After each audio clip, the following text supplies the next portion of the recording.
Hey friends, Rob Phoenix, Powell Guy here. Just popping in. More talk during Holy Week. This time I wanted to talk to you guys about like the power of relics and objects within Christian tradition. So, um, especially after the fall of the Roman Empire, and that gave rise to the basically the Catholic Church, the Catholic Empire.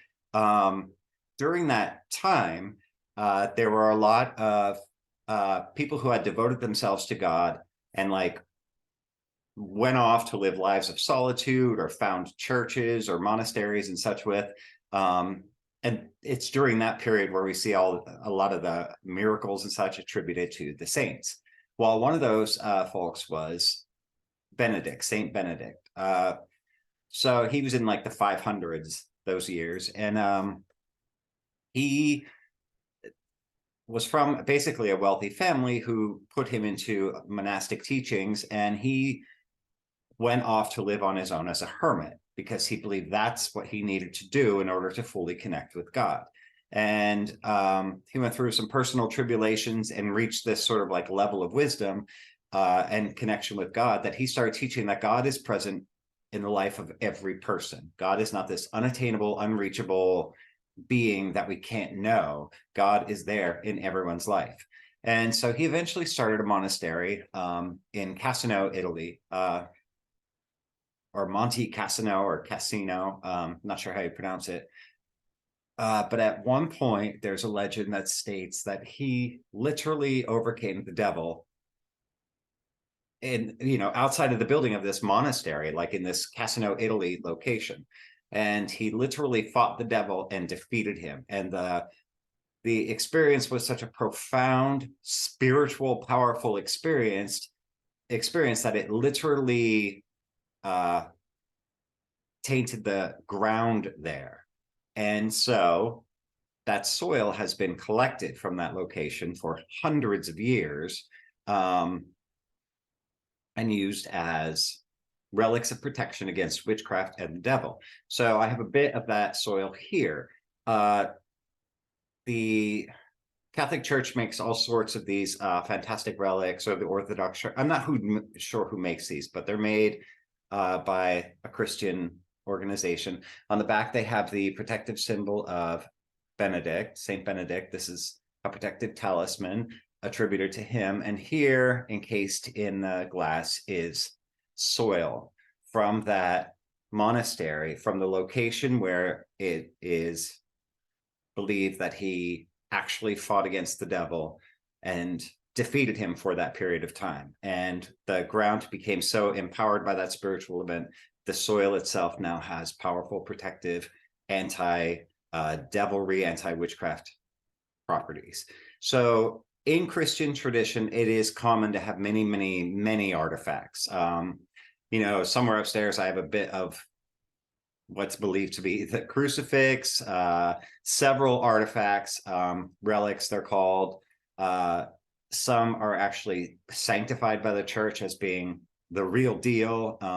Some not so much.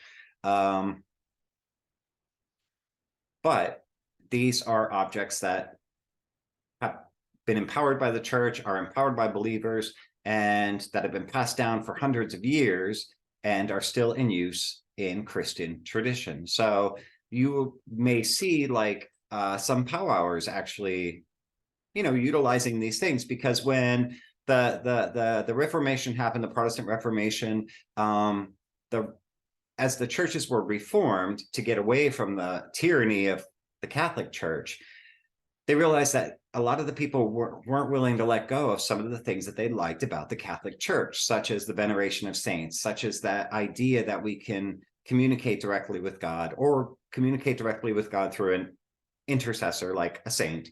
The idea of relics and such things. So the Reformation got rid of a lot of the corruption, but kept a lot of the things that served the folk, the common folk.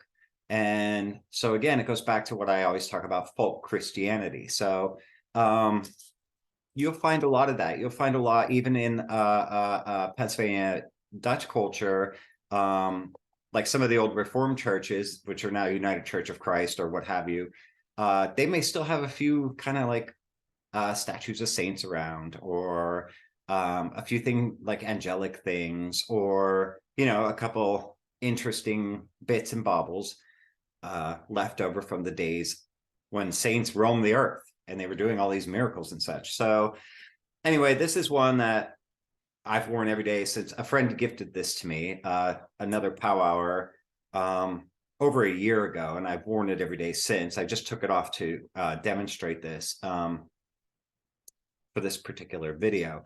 But so you'll find a lot of this in Christian tradition, because human beings like to have something. We like to have stuff that we feel is a powerful thing, or given some sort of power or whatever.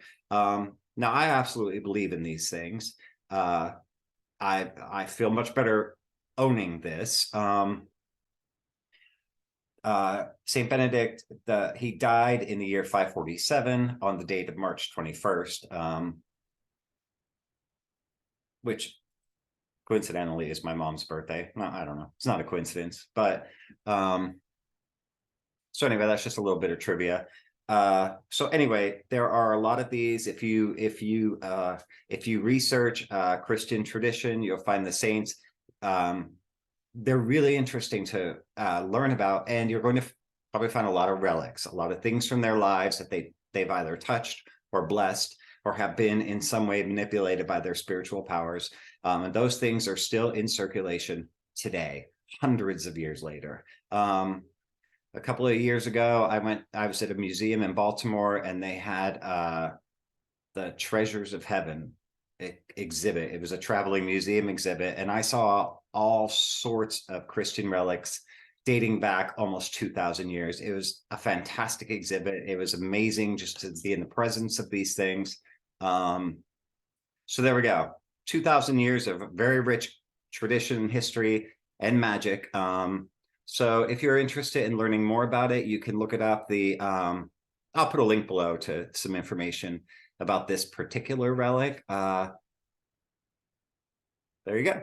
So have a good weekend. Love you guys, and let's talk soon.